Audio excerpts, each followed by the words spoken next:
Welcome back to the channel, YouTube. I appreciate you guys checking back in, tuning back in for another video here with me. And before we begin this video, do me a favor, man, hit that subscribe button. I've noticed that a lot of the views I've been getting have been from people who are not subscribed. So do me a favor, hit that subscribe button. It is free and it is nice to have that support from y'all so I could keep making these videos and keep dropping new content. Now, going into this new video that I got for you guys today, we're going to be reviewing the Canik trigger, stock trigger, and we're going to compare that against Glock's performance trigger. Now, as you guys know, previously I installed the Glock performance trigger in my Glock 26, but you know, I wanted to compare the two to show you guys if it's worth an upgrade. Is it anything like Canik's trigger? And I've done a comparison video with the 26 and the MC9 before, so if you haven't seen those videos, go ahead, check them out. This is not going to be another one of those comparison videos in terms of gun versus gun. It's just going to be a comparison video in terms of Canik's trigger versus Glock's trigger. So one of the things that I didn't like when I switched from the MC9 to the 26 was the trigger itself. And it ain't no secret that Glock fails to give us a good trigger on these guns. Now, they're not bad. Your ass be lying. Okay, whatever. But we're just so, man, we've been getting all these nice triggers on these guns that come out of the box. And for Glock not to innovate ever, it seems like you know, it's about time, and they're about due to come out with something new, give us something a little bit better.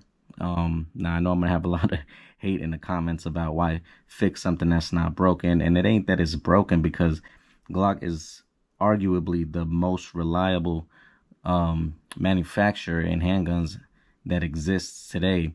But it wouldn't hurt to give us a little bit more, you know what I'm saying? Give us maybe even give us this Glock performance trigger in all of the next gen Glocks without an additional cost, like they did when they upped the price to add the MOS for these Gen 5s, right? So that's what we're going to talk about today.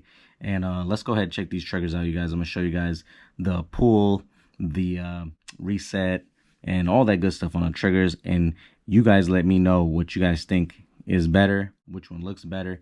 And then we're going to go to the range and shoot both of these guns, testing out both triggers. So let's dive into the triggers. All right, up first is going to be the Glock 26. We're going to check out this trigger real quick. Obviously, it's not loaded. All right. So here is the travel. Not much travel. It's a little spongy on the travel, but you got the wall. Really smooth break right there. Let's check out the reset. Pretty good reset. Yep.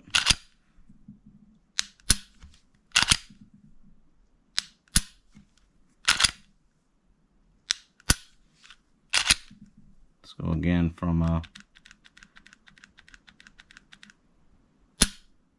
well, it's pretty good. All right, now let's go to the Canik. Obviously, this one's empty as well. Show you guys that it's empty here. Nothing. All right, here we go. Much longer travel right there. A lot more play in this one than in the 26. But you got a good wall right there. Good break.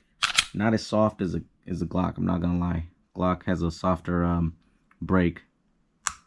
Oof, but that reset on this one is so much better. Yeah, this is way better. The reset is way nicer.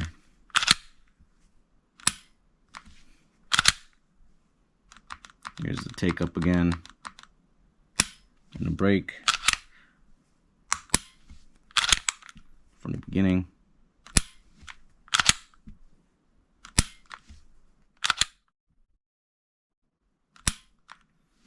Yeah, I don't know. These are it's close. They're both good. I feel like the Glock has a much smoother break, but the Canik has a way better reset. And as far as take up goes, I mean, the Glocks feels a little bit heavier and spongier. The Canik has a more of a smoother travel, but it's a longer travel. I don't know. I'm not gonna lie. Just dry firing these, it's a little close. it's a little close. So I'm gonna take you guys to the range with me. We're gonna shoot both of them, and we're gonna see if that changes. Well, not changes because I haven't really made my decision yet. Because honestly, it's kind of a tie right now. But once we hit the range, we'll shoot them both, and we'll see if that helps me steer my decision one way or the other. So I'll see you guys at the range here in a sec.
Welcome back, y'all. We just got back from the range. You guys seen the footage. Let me know in the comments what you guys thought of that little shooting session.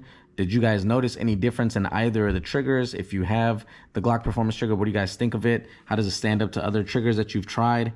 In my personal opinion, after shooting it, after checking it out fully and everything like that, between these two triggers, I'm going to have to give it to the Canik MC9.